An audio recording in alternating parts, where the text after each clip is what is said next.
मैंने आपसे कहा हमारा खास कार्यक्रम आंकड़े हमारे फैसला में आपका स्वागत है। 2024 में जीत का परचम लहराने के लिए देश की दो बड़ी पार्टियां बीजेपी और कांग्रेस ने तैयारी जोर शोर से शुरू कर दी है। बीजेपी जहां लगातार तीसरी बार केंद्र की सत्ता पर काबिज होना चाहती है, तो कांग्रेस सत्ता में वापसी करना चाहती है और उसके लिए भरपूर कोशिश भी कर रही है। भले ही कर्नाटक की जीत कांग्रेस के लिए संजीवनी से कम नहीं है, लेकिन कर्नाटक जैसे नतीजे हर जगह कांग्रेस के लिए आए ये भी मुमकिन नहीं। इसलिए कांग्रेस बीजेपी को उसी के सबसे बड़े मुद्दे को हाईजैक करना चाहती है और वो है हिंदुत्व का।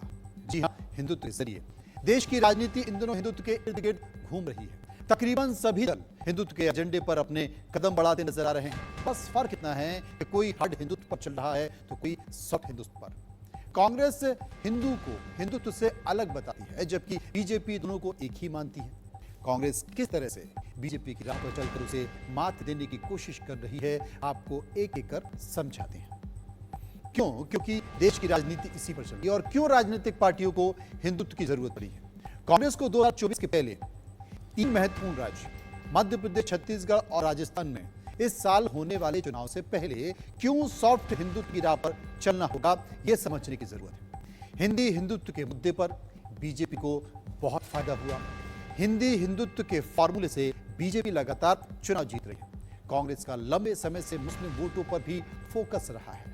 बीजेपी ने कांग्रेस को मुस्लिम परस्त पार्टी के तौर पर स्थापित कर दिया है। मुस्लिम परस्त पार्टी का टैग हटाने की भी कोशिश हुई है। हिंदू वोटों के बीच अपनी पैंठ जमाने की भी कोशिश हुई है और यही प्रयास लगातार कांग्रेस कर रही है। हर राज्य में इसे अपना भी रही है और उसे सफलता मिल भी रही है।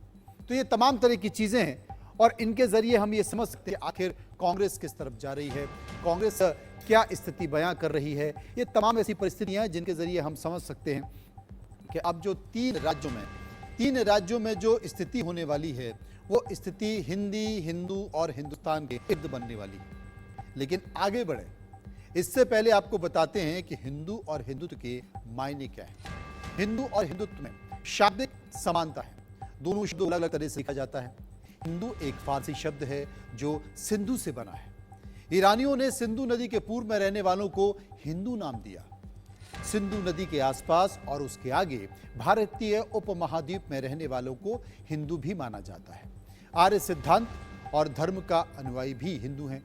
ये तमाम बातें हैं, इसलिए हिंदू इन्हीं के इर्द गिर्द घूमता रहता है। लेकिन जो राजनीतिक पार्टियां हैं, क्या आने वाले चुनावी सभर में वो हिंदी, हिंदुत्व और हिंदुस्तान के इर्द गिर्द घूमती नजर आ रही है? विस्तार से चर्चा करेंगे और समझने की कोशिश करेंगे कि सॉफ्ट हिंदुत्व और हार्ड हिंदुत्व क्या है और कौन सी पार्टी किस रास्ते चल रही है। इस पूरी चर्चा के लिए इस वक्त हमारे साथ जुड़ गए हैं विजय कौशिक, जो कि कांग्रेस के नेता हैं, आचार्य प्रमोद मिश्रा, जो कि हिंदू धर्मगुरु हैं, चक्रपाणी महाराज हैं, वो भी हिंदू धर्मगुरु हैं। उनसे भी हम समझने की कोशिश करेंगे और ये जानने की कोशिश करेंगे। तो पहले हम चक्रपाणी महाराज के पास चलते हैं, उन्हीं से समझने की कोशिश करते हैं। चक्रपाणी जी, मैं आपसे ये जानने की कोशिश करता हूं कि बीजेपी हार्ड हिंदुत्व की राह पर चल रही है और जो तमाम राजनीतिक पार्टियां हैं वो अब तक बीजेपी की आलोचना करती रही हैं कि बीजेपी कट्टर हिंदुत्व पार्टी है, वो हार्ड हिंदुत्व पर चल रही है और ये देश के लिए ठीक नहीं है। लेकिन परिस्थितियों को देखते हुए या सियासत के रंग को समझते हुए अब तमाम विपक्षी पार्टियां भी धीरे धीरे हिंदुत्व के रास्ते पर चल रही हैं। हमने देखा कि अगर कर्नाटक में बजरंगबली का मुद्दा बना तो किस तरह से कांग्रेस के नेता और प्रवक्ता अपनी जेब से हनुमान चालीसा निकालकर पढ़ते नजर आए। वो सभाओं में हनुमान बजरंगबली की तस्वीर सामने रखकर बैठते दिखाई दिए। तो क्या माने आने वाले समय में संकेत किस तरीके से हैं कि क्या हिंदुत्व के जरिए ही अब कांग्रेस बीजेपी को जवाब देने की तैयारी कर रही है? देखिए, आप एक वरिष्ठ पत्रकार हैं, आप बहुत अच्छी तरह जानते हैं हिंदुत्व इस देश की आत्मा है। और अभी आप बोल रहे थे हिंदू और हिंदुत्व में अंतर। मैं आपको बता रहा हूँ, जहां पे त्व लग जाता, त्व का मतलब होता है गुण। जैसे चुंबक है और चुंबकत्व, जब चुंबकत्व कहते हैं तो चुंबक का गुण वहां संज्ञा आ जाता है। उसी प्रकार से जब हिंदू बोलते हैं और हिंदुत्व बोलते हैं तो हिंदू और हिंदुत्व यानी हिंदुत्व मतलब हिंदुओं का जिसमें गुण हो। और वीर सावरकर जी ने तो बड़ा स्पष्ट किया हिंदू कौन है। आज सिंधो सिंध प्रयता यत्स भारत भूमिका पितृभू पुण्यभूष, यानी जो इस देश को पितृभू और पुण्यभू मानता है वो हिंदू है, वो सभी हिंदू श्रेणी में आते हैं। अब रही बात देखिए बीजेपी की और कांग्रेस की, सॉफ्ट और हार्ड हिंदुत्व की जो बात आपने कहा, ये इसमें कोई दो राय नहीं कि बीजेपी ने कभी भी राम मंदिर को लेकर के हमेशा से उनका एक नजरिया रहा है कि राम मंदिर बनना चाहिए। कोई भी चाहे कानूनी स्तर पे या कैसे भी जो भी होगा उनका एजेंडा में भी रहा है कि हम उन पे साथ देंगे, समर्थन करेंगे और राम मंदिर के पक्षधर में थे। ये अलग बात है कि माननीय सर्वोच्च न्यायालय से निर्णय हुआ और ये चूंकि मैं उसमें खुद एक पक्षकार के रूप में था, मेरा अपील नंबर 2636 था, सर्वोच्च न्यायालय से भी हमने लड़ाई लड़ी और उसमें भी ये प्राप्त हुआ। अब रही बात ये है, लेकिन इसके उलट जो कांग्रेस के हिंदुत्व है, उन्होंने जब राम मंदिर को जब भगवान श्री राम का अस्तित्व को ही नकार दिया, उन्होंने सर्वोच्च न्यायालय में जब उन्होंने एफिडेविट लगा के बोल दिया कि राम एक काल्पनिक चरित्र है, उसके बाद काफी उसके बाद उनकी वाद हुआ, उनके चुनाव में हार हुए, उसके बाद हारते ही चले गए। आजादी के बाद से जिस प्रकार सर्वविदित है कि किस प्रकार से कांग्रेस ने मुस्लिम तुष्टीकरण की और एक तुष्टीकरण की पराकाष्ठा कर दी, हिंदुओं को अनदेखा करते थे। मुझे याद है जब यूपीए की सरकार थी उस समय मैं अयोध्या, काशी, मथुरा और तमाम जो धार्मिक स्थल है, धार्मिक नगरी है, जो धाम है, वहां की मैं विकास की बात करता था, जाता था, वहां पे मिलता था और मिलने पे हम विशेष पैकेज की बात करते हैं भाई अयोध्या जी का विकास किया जाए, तो उस समय कोई भी मंत्री बात करने को तैयार नहीं होता था उस विषय में। वो लेता था एजेंडा और अनदेखा करता था, मंदिरों में जाने से कतराते थे। वो सोचते थे कि हम अगर जो हिंदुत्व है, अगर जो इनके साथ मंदिरों में जाएंगे तो हमें कहीं ना कहीं वो ऐसा लगेगा कि मुस्लिम कट जाएंगे। अब ऐसा नहीं है, अब ऐसा हो गया है कि ऐसा नहीं कि अगर हिंदू अपने आप को कहते हैं, सनातनी आप कहते हैं तो आपका वोट कटेगा। आप देखिए, लेकिन ऐसे इसके उलट जो है, आप देखिए कोई भी मुस्लिम नेता हो, चाहे आजम खां हो, चाहे कोई भी और देख लीजिए, जितने भी, चाहे असदुद्दीन ओवैसी है, वो अपने को सबसे पहले मुस्लिम कहते हैं। ये हिंदुओं में एक ऐसी वो हो गई कि हीन भावना अपने आप को कुछ नेता और खासतौर से कांग्रेस और तमाम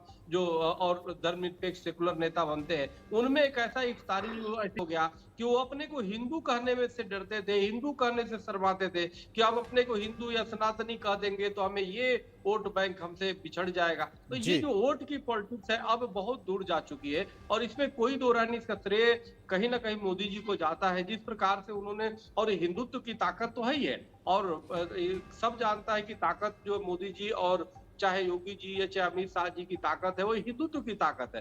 तमाम लोगों ने, पूरे देश के लोगों ने झाड़ के वोट दिया है कि कुछ कार्य हो। अलग बात है कि कार्य भी बहुत किए जाने बाकी है, वो कार्य जो 10 साल होने चाहिए था अभी हुआ नहीं है, क्योंकि राम मंदिर तो माननीय सर्वोच्च न्यायालय से हुआ, धारा 370 एक हुआ है, बाकी और कई चीजें जैसे 1991 एक समाप्त किया जाना चाहिए जो कांग्रेस ने अपने कार्यकाल में बना दिया, जिसे हमारे जितने मुगलों ने मंदिर तोड़े उनकी कम से कम अधिकार मिलने चाहिए हिंदुओं को, और तमाम और भी एक्ट है जो मंदिर अधिग्रहित करने वाला एक है कि जो विजय जी आप सहमत हैं चक्रपाणी जी से? जी नहीं, बिल्कुल सहमत नहीं। और अगर आप कहें तो मैं अपनी बात रखूं, क्योंकि मुझे खुशी है कि आप जैसे एक विद्वान एंकर आज इस प्रोग्राम को चला रहे हैं, जो कि आध्यात्मिक ज्ञान भी कहीं ना कहीं आप रखते हैं। तो अगर आप कहें तो मैं अपनी बात रखूं। जी अपनी बात कहिए। जी देखिए, मैं आपको पहले तो ये बता दूं कि 2014 में कांग्रेस पार्टी की हार के कई कारण थे, एक कारण नहीं था।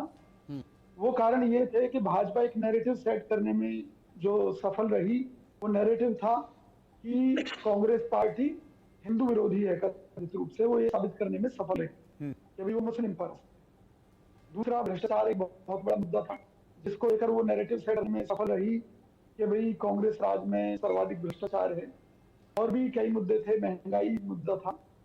और आज अगर आप देखें, वही भाजपा जो हमारे ऊपर आरोप लगाती थी कि हमने मुसलमानों का तुष्टीकरण किया है, आज वो ये कहती है कि कांग्रेस राज में मुसलमानों का कोई भला नहीं हुआ, मुसलमानों को पिछड़ा रखा गया था, मुसलमानों को आगे नहीं बढ़ने दिया गया। तो अब सवाल ये खड़ा होता है कि भाई अगर उस समय कांग्रेस राज में मुसलमानों की स्थिति थी, तो कांग्रेस के ऊपर मुस्लिम तुष्टीकरण के जितने भी आरोप हैं वो सब गलत थे। जहां तक मनमोहन सिंह जी के बयान का सवाल है, तो मनमोहन सिंह जी ने अल्पसंख्यकों के लिए कहा था। उन अल्पसंख्यकों में जैन आते हैं, सिख भी आते हैं, हिंदू भी आते हैं। वो अलग अलग जगह के अलग अलग हालात के ऊपर अलग अलग राज्यों में दर्जे हैं, उसी हिसाब से मदद मिलती है अल्पसंख्यक के आधार पर।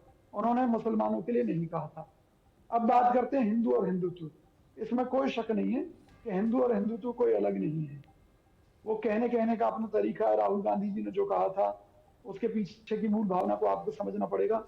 देखिए, हिंदू माने में हिंदुत्व मेरे अंदर का तत्व जो मेरे धर्म को लेकर है। अब मेरा धर्म क्या कहता है? सर्वे भवन्तु सुखिनः, सर्वे सन्तु निरामया, सर्वे भद्राणि पश्यन्तु मा कश्चित् दुर्भाग् भवेत्, जिसमें प्राणी मात्र के कल्याण की भावना छुपी हुई है। तो वह मेरा धर्म है। मैं सबका भला सोचता हूँ। लेकिन इसके साथ साथ हमारी पार्टी ये साबित करने में कहीं ना कहीं नाकाम रही कि ये जो सर्वे भवन्तु सुखिनः वाले लोग हैं, उनकी भलाई के लिए कांग्रेस पूरी तरह से काम करती रही है। हम ये बताने में उन्हें असफल रहे, जबकि हमने बहुत काम किए हिंदू समाज के लिए, हिंदुओं की भलाई के लिए। हमारी सरकार के समय में राम मंदिर का ताला खुला। हमारी सरकार चाहती थी कि इस मसले का निराकरण हो, राम मंदिर बने। लेकिन भाजपा और इसके ये जो संगठन है, आरएसएस और दूसरे विश्व हिंदू परिषद, ये सब नहीं चाहते थे, क्योंकि ये ताकत के दम पर ये दिखाना चाहते थे कि भाई हम अपना हक लेना जानते हैं। मेरा जो कहने का अर्थ है, कांग्रेस पार्टी की तरफ से मैं कहना चाहता हूं, आपके चैनल पर शुरुआत में घोषणा की थी 2014 के बाद। देखिए, राम मंदिर की बात हो, कृष्ण मंदिर की बात हो, आप घर घर में मंदिर बना दीजिए। हमारे हर घर में, हिंदू के घर में मंदिर होता है, ये स्पष्ट कर दूं आपको। लेकिन फिर नहीं विजय जी, आप स्पष्ट कर दीजिए, लेकिन एक संकेत तो साफ है। हम सब भारत एक का जिक्र करते हैं, लेकिन राजनीति के लिहाज से देखा जाए तो दो कट हो सकते हैं, दो कड़वे सच हैं। और दो कड़वे सच हैं, एक हिंदू और एक मुस्लिम। इस बीच एक बड़ा बयान आया है, और ये बड़ा बयान किसी और का नहीं बल्कि शंकराचार्य निश्चलानंद सरस्वती का बड़ा बयान है। और बयान ये है कि बाबा बागेश्वर बीजेपी के प्रवक्ता हैं, भारत को हिंदू राष्ट्र घोषित करना चाहते हैं धीरेन्द्र शास्त्री। ये भी बात सामने आई है। धीरेन्द्र शास्त्री खुद इस बात का जिक्र कर चुके हैं कि भारत को हिंदू राष्ट्र होना चाहिए, मैं लगातार इसका प्रयास करूंगा। लेकिन शंकराचार्य जैसे बड़े पद पर बैठे हुए अगर महानुभाव इस बात का जिक्र करते हैं कि धीरेन्द्र शास्त्री बीजेपी के प्रवक्ता की तरह काम कर रहे हैं, तो ये भी एक सच्चाई है। और जब ये सच्चाई होती है, इसीलिए हिंदू और हिंदुत्व में लोग फर्क करते हैं, इस विषय पर बहस होती है और हर व्यक्ति अपने अपने हिसाब से इसका निष्कर्ष भी निकालता है। एक तरफ जहां बागेश्वर शास्त्री कहते हैं कि वो हिंदू राष्ट्र बनाना चाहते हैं, तो दूसरी तरफ शंकराचार्य जो सरस्वती हैं वो साफ तौर पर ये कहते हैं कि जनाब ये तो बीजेपी के प्रवक्ता हैं, आप इनकी तुलना मुझसे मत करिए। एक बार हम उनके बयान को सुनवाना चाहते हैं, सुन लीजिए। तो बयान हम सुनवाएंगे, लेकिन अगर वो सुनवा दिया जाता तो बेहतर होता है, इस पर हम चर्चा करेंगे।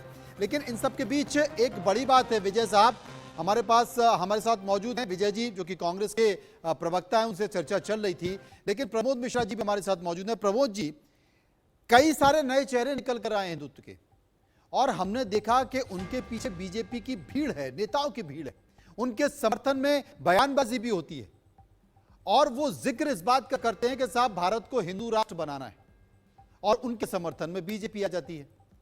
लेकिन शंकराचार्य जो कि हिंदुत्व के सबसे बड़े ज्ञानी माने जाते हैं, सबसे बड़े पद पर माना जाता है, ये कहा जाता है कि हिंदू धर्म में अगर सबसे बड़े पद पर कोई बैठा हुआ है तो वो शंकराचार्य है। और शंकराचार्य निश्चलानंद सरस्वती इस बात का जिक्र कहते हैं कि साहब मेरी तुलना आप कथावाचक बागेश्वर से ना करें, बीजेपी के प्रचारक से ना करें, तो इसे किस रूप में देखें हम? देखिए, जो अभी चल रहा है चर्चा हिंदू और हिंदुत्व के बारे में, रही बात करेगा शंकराचार्य जी की, शंकराचार्य जी ने क्या कहा, किस लिए कहा, तो उनके मनोभाव क्या हो सकते हैं, उस पर मैं ज्यादा ध्यान तो नहीं दे पाऊंगा, क्योंकि मनोभाव किस कारण से कहा होगा। अभी स्थिति ये हो रही है कि लगभग ज्यादातर लोग जो देश के काफी लोग हैं कि मिलजुल करके जो विरोधी पार्टियां हैं, कुछ जो हिंदुत्व के और हिंदू की यानी सनातन की जो विरोधी पार्टियां हैं, अपने आप को सनातन कहती हैं कि मैं सनातन से संबंध रखता हूं या रखती हूं और सनातन धर्म को मानने वाला हूं। ये नारा भी लगाते हैं कि मैं उस शब्द को मानता हूं, सर्वे भवन्तु सुखिनः, सर्वे सन्तु निरामया।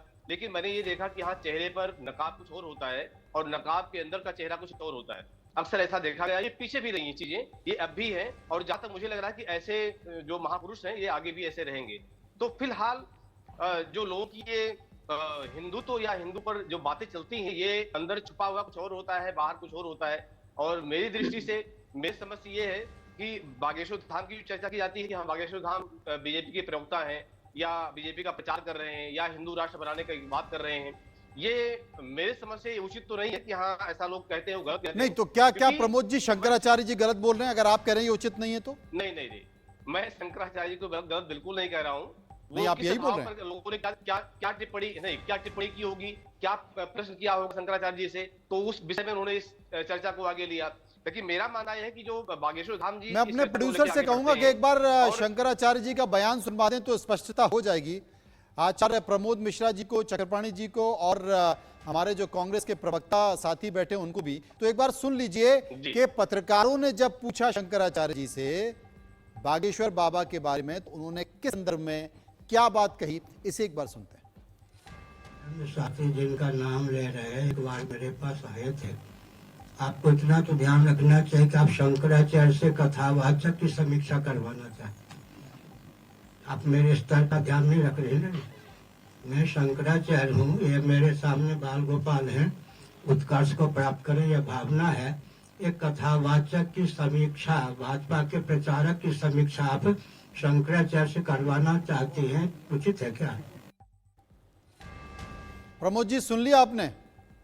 हाँ बिल्कुल सुन लिया मैंने, और मुझे ये भी समझ में आ रहा है कि जो पत्रकारों ने प्रश्न किया है इस बारे में कि भाई वो जो है हिंदुत्व की बात करते हैं या राष्ट्र को बात करते हैं या जो है हिंदू राष्ट्र बनाने की बात करते हैं। देखिए शंकराचार्य की एक ऐसा पद है, वो उनको जगत गुरु कहा जाता है, यानी जितने भी धर्म है, जितने भी अनुयायी हैं, वो उनके सबसे ऊपर पद होता है। तो वो क्योंकि वो ईश्वर के बहुत नजदीक माने जाते हैं और कहीं ना कहीं धर्म के सबसे सर्वोपरि उनका स्थान है, तो उनसे चर्चा जब की जाएगी तो थोड़ा सा उनको ये उचित नहीं लगा, इसलिए उन्होंने ऐसा कहा। बाकी रही बात बागेश्वर धाम की, नहीं, थोड़ा सा उन्होंने ये नहीं कहा, जरूरत है जब पत्रकारों ने पूछा पंडित धीरेन्द्र शास्त्री के बारे में तो शंकराचार्य जी ने कहा कि आप कम से कम मेरे स्तर का तो ख्याल रखिए। वो मेरे पास आया था, बिल्कुल सही कहा उन्होंने, वो मेरे पास आया था। हाँ, और एक कथावाचक और बीजेपी के प्रचारक, सुन लीजिए, एक कथावाचक और बीजेपी के प्रचारक की आप मेरे से समीक्षा करवाना चाहते हैं, कथावाचक और बीजेपी के प्रचारक की जाए तो कर्नाटक चुनाव कहीं कहीं बीजेपी के हिंदुत्व पर कांग्रेस का सॉफ्ट हिंदुत्व भारी पड़ा था। बड़ी जीत जो है वो कर्नाटक चुनाव में कांग्रेस ने दर्ज की है और उत्साहित जो है वो कांग्रेस खासी इस जीत से है। और यही वजह है कि एक बार फिर से कहीं ना कहीं फोकस जो है वो सॉफ्ट हिंदुत्व को लेकर है। अगर बात की जाए तो नर्मदा तट पर पूजन जो है 12 तारीख को प्रियंका गांधी सुबह सबसे पहले 10:30 बजे यहाँ पर करेंगी। उसके बाद यहाँ से रवाना होंगी भौरताल पार्क, जहाँ पर रानी दुर्गावती की प्रतिमा पर माल्यार्पण करेंगी और इसके बाद 11 बजे गोल बाजार शहीद स्मारक में आम सभा को संबोधित करेंगी, जहां उनको सुनने के लिए उनके बड़ी संख्या में कांग्रेस कार्यकर्ता मौजूद रहेंगे। इसके अलावा महाकौशल के इससे बड़ी संख्या में जनता पहुंचेगी। तमाम व्यवस्थाएं और तैयारियां यहाँ पर जारी हैं। नर्मदा तट पर आप देख सकते हैं कि किस तरीके से तैयारियां यहाँ पर की जा रही हैं। चूंकि बड़ा कार्यक्रम है कांग्रेस का, और एक बार फिर से शुरुआत जो है वो कहीं ना कहीं विधानसभा चुनाव 2023 की जबलपुर और महाकौशल से की जा रही है कांग्रेस की। इसको देखते हुए तमाम जो तैयारियां हैं वो यहाँ पर की जा रही हैं। तमाम व्यवस्थाएं यहाँ पर जुटाई जा रही है। बड़ी संख्या में कार्यकर्ता उस दिन यहाँ पर जुटेंगे। यहाँ से जो काफिला है प्रियंका गांधी का वो भौरताल पार्क के लिए रवाना होगा, जहाँ पर वो रानी दुर्गावती की प्रतिमा पर माल्यार्पण करेंगे और उसके बाद आम सभा को संबोधित शहीद स्मारक गोल बाजार में करेंगी। तो तमाम व्यवस्थाएं यहाँ पर की जा रही है और एक बार फिर कांग्रेस कहीं ना कहीं उत्साहित है। और जिस तरीके से सॉफ्ट हिंदुत्व को लेकर कांग्रेस चलती रही है, एक बार फिर जो फोकस है वो कहीं ना कहीं सॉफ्ट हिंदुत्व को लेकर है। और कांग्रेस जो है वो कर्नाटक की जीत के बाद उत्साहित नजर आती है। और जिस तरीके से चुनाव प्रचार की शुरुआत एक बार फिर महाकौशल की धरती, महाकौशल के जबलपुर और जबलपुर के नर्मदा तट से कांग्रेस की महासचिव प्रियंका गांधी करेंगी। कैमरामैन मनीष शर्मा के साथ राजेश कुमार विश्वकर्मा, इंडिया न्यूज, जबलपुर। तो ये तो बात हुई मध्य प्रदेश की। छत्तीसगढ़ में भी 3-4 महीने बाद विधानसभा चुनाव है, यानी कि दोनों में साथ होने वाले हैं।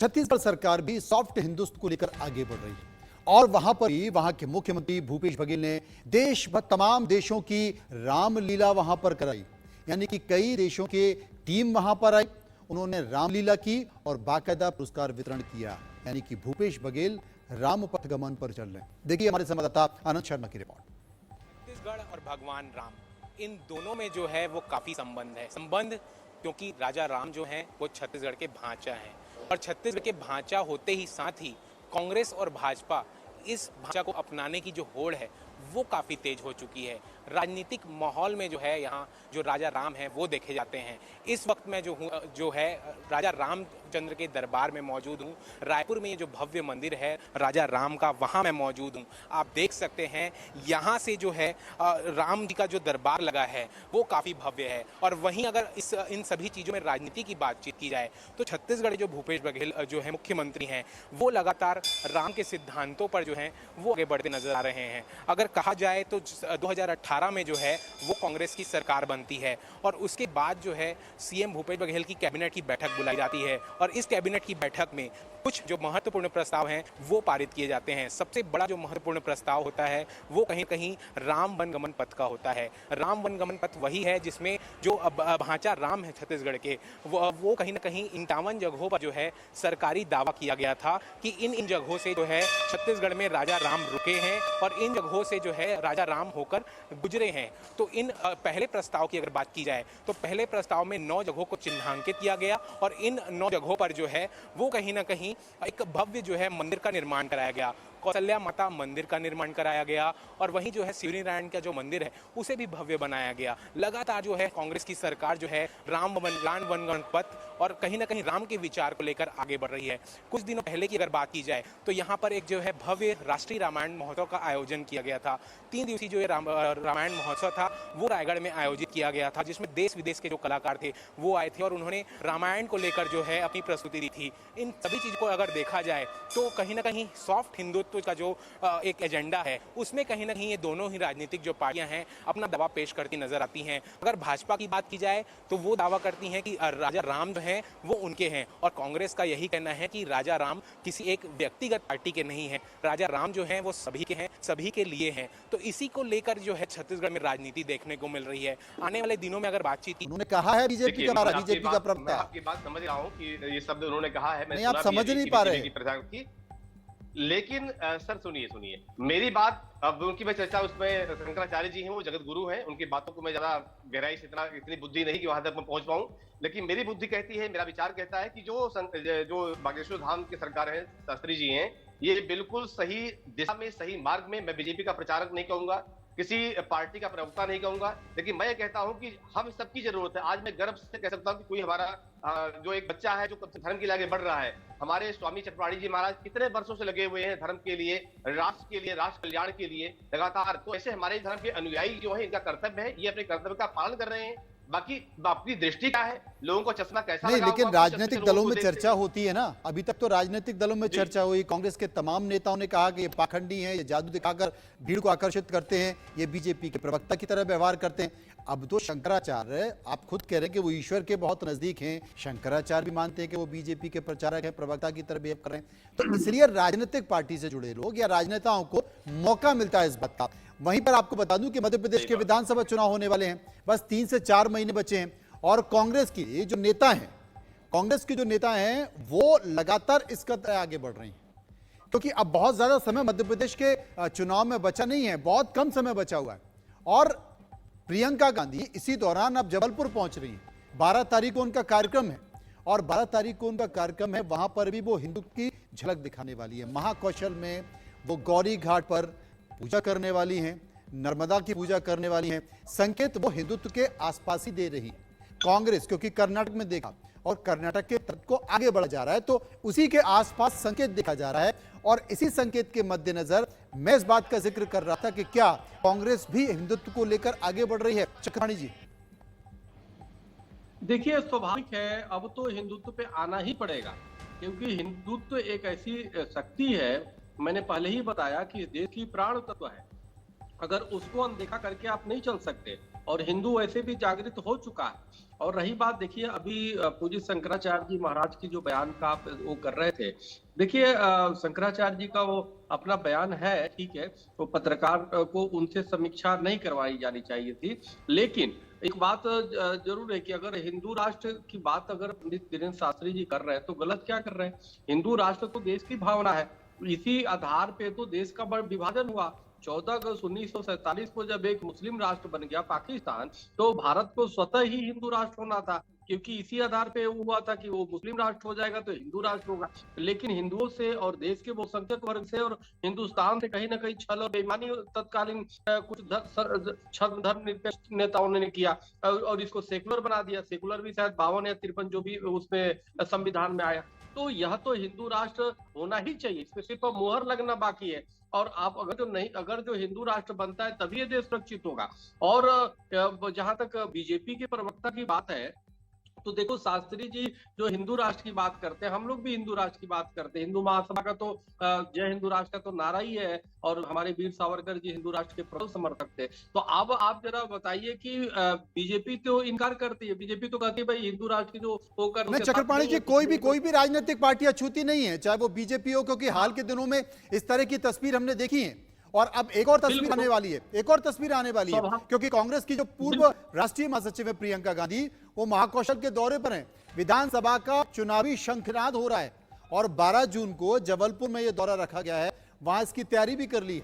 प्रियंका गांधी करीब 4.5 घंटे जबलपुर में रुकेंगी और यह भी बताया जा रहा है कि प्रियंका गांधी के साथ पूर्व मुख्यमंत्री कमलनाथ, दिग्विजय सिंह, तमाम कांग्रेस नेता मौजूद होंगे और बाकायदा वहां पर एक हिंदुत्व की छवि बनाने की कोशिश की जाएगी, यानी कि हिंदुत्व के आसपास चीजें तय की जाएंगी। एक रिपोर्ट अपने दर्शकों को दिखाते हैं। प्रियंका गांधी 12 जून को जबलपुर आ रही हो। जबलपुर से विधानसभा चुनाव 2023 के प्रचार का शंखनाद करेंगी। अगर बात की जाए तो 2018 के चुनाव में भी मध्य प्रदेश के महाकौशल के जबलपुर और नर्मदा तट से शुरुआत जो है वो कांग्रेस ने की थी और बड़ी जीत 2018 के चुनाव में कांग्रेस ने दर्ज की थी। और यही वजह है कि इस बार भी जो महाकौशल के जबलपुर और जबलपुर के नर्मदा तट से शुरुआत जो है वो कहीं ना कहीं हो रही है। और कांग्रेस की जो महासचिव हैं प्रियंका गांधी, वो सबसे पहले जबलपुर 12 तारीख को पहुंचेंगी और मां नर्मदा के पूजन के साथ अपने अभियान की शुरुआत करेंगी। अगर हाल ही के चुनाव की बात की जाए तो कर्नाटक चुनाव कहीं बीजेपी के हिंदुत्व पर कांग्रेस का सॉफ्ट हिंदुत्व भारी पड़ा था। बड़ी जीत जो है वो कर्नाटक चुनाव में कांग्रेस ने दर्ज की है और उत्साहित जो है वो कांग्रेस खासी इस जीत से है। और यही वजह है कि एक बार फिर से कहीं ना कहीं फोकस जो है वो सॉफ्ट हिंदुत्व को लेकर है। अगर बात की जाए तो नर्मदा तट पर पूजन जो है 12 तारीख को प्रियंका गांधी सुबह सबसे पहले 10:30 बजे यहाँ पर करेंगी। उसके बाद यहाँ से रवाना होंगी भौरताल पार्क, जहाँ पर रानी दुर्गावती की प्रतिमा पर माल्यार्पण करेंगी और इसके बाद 11 बजे गोल बाजार शहीद स्मारक में आम सभा को संबोधित करेंगी, जहां उनको सुनने के लिए उनके बड़ी संख्या में कांग्रेस कार्यकर्ता मौजूद रहेंगे। इसके अलावा महाकौशल के इससे बड़ी संख्या में जनता पहुंचेगी।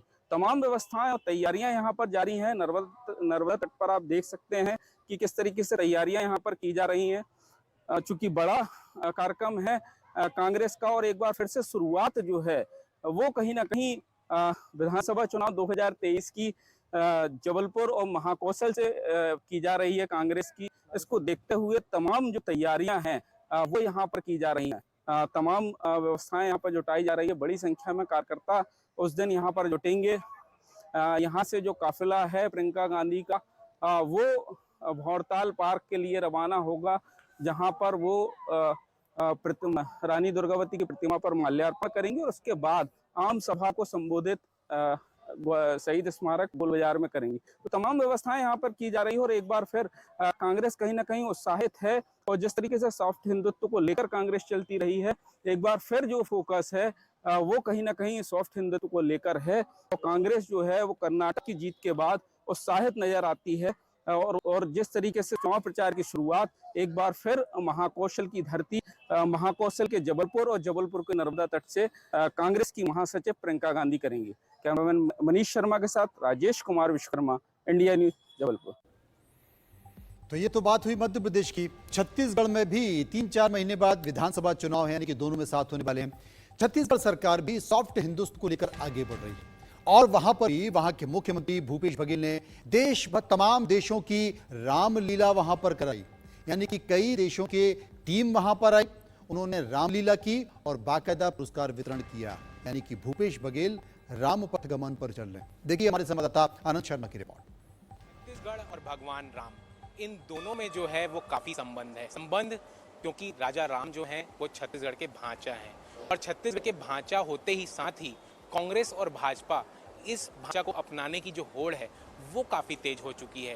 राजनीतिक माहौल में जो है यहाँ जो राजा राम हैं वो देखे जाते हैं। इस वक्त मैं जो है राजा रामचंद्र के दरबार में मौजूद हूँ। रायपुर में ये जो भव्य मंदिर है राजा राम का, वहाँ मैं मौजूद हूँ। आप देख सकते हैं यहाँ से जो है राम जी का जो दरबार लगा है वो काफ़ी भव्य है। और वहीं अगर इन सभी चीज़ों में राजनीति की बातचीत की जाए तो छत्तीसगढ़ जो भूपेश बघेल जो है मुख्यमंत्री हैं वो लगातार राम के सिद्धांतों पर जो है वो आगे बढ़ते नजर आ रहे हैं। अगर कहा जाए तो 2018 में जो है वो कांग्रेस की सरकार बनती है और उसके बाद जो है सीएम भूपेश बघेल की कैबिनेट की बैठक बुलाई जाती है और इस कैबिनेट की बैठक में कुछ जो महत्वपूर्ण प्रस्ताव हैं वो पारित किए जाते हैं। सबसे बड़ा जो महत्वपूर्ण प्रस्ताव होता है वो कहीं कहीं राम वन गमन पथ का होता है। राम वन गमन पथ वही है जिसमें जो भांचा राम है छत्तीसगढ़ के वो कहीं ना कहीं 51 जगहों पर जो है सरकारी दावा किया गया था कि इन जगहों से जो है छत्तीसगढ़ में राजा राम रुके हैं और इन जगहों से जो है राजा राम होकर गुजरे हैं। तो इन पहले प्रस्ताव की अगर बात की जाए तो पहले प्रस्ताव में 9 जगहों को चिन्हांकित किया गया और इन 9 जगहों पर जो है वो कहीं ना कहीं एक भव्य जो है मंदिर का निर्माण कराया गया। कौशल्या माता मंदिर का निर्माण कराया गया और वहीं जो है शिवरी नारायण का जो मंदिर है उसे भी भव्य बनाया गया। लगातार जो है कांग्रेस की सरकार जो है राम वन पथ और कहीं ना कहीं राम के विचार को लेकर आगे बढ़ रही है। कुछ दिनों पहले की अगर बात की जाए तो यहाँ पर एक जो है भव्य राष्ट्रीय रामायण महोत्सव का आयोजन किया गया था। 3 दिवसीय जो रामायण महोत्सव था वो रायगढ़ में आयोजित किया गया था जिसमें देश विदेश के जो कलाकार थे वो आए थे और उन्होंने रामायण को लेकर जो है अपनी प्रस्तुति दी थी। इन सभी चीज को अगर देखा जाए तो कहीं ना कहीं सॉफ्ट हिंदुत्व का जो एक एजेंडा है उसमें कहीं ना कहीं ये दोनों ही राजनीतिक जो पार्टियां हैं अपना दावा पेश करती नजर आती हैं। अगर भाजपा की बात की जाए तो वो दावा करती हैं कि राजा राम जो हैं वो उनके हैं और कांग्रेस का यही कहना है कि राजा राम किसी एक व्यक्तिगत पार्टी के नहीं है, राजा राम जो हैं वो सभी के हैं, सभी के लिए हैं। तो इसी को लेकर जो है छत्तीसगढ़ में राजनीति देखने को मिल रही है। आने वाले दिनों में अगर बातचीत की जाए तो विधानसभा चुनाव है और 2018 में जिस तरीके से कांग्रेस की जीत हुई है इस बार भी जो है कांग्रेस 75 सीटों से अधिक जगह वोट पाकर जो है वो कहीं ना कहीं जीत का दावा पेश कर रही है। तो देखना यही होगा कि भाजपा की जो लगातार जो आरोप हैं उससे कांग्रेस कैसे बचती है और जो सॉफ्ट हिंदुत्व का जो एक यहाँ पर जो एजेंडा दोनों ही पार्टियों के द्वारा खेला जा रहा है इसमें किस पार्टी को जो है ज्यादा फायदा मिलता है। कैमरा पर्सन जयप्रकाश साहू के साथ आनंद शर्मा, इंडिया न्यूज, रायपुर।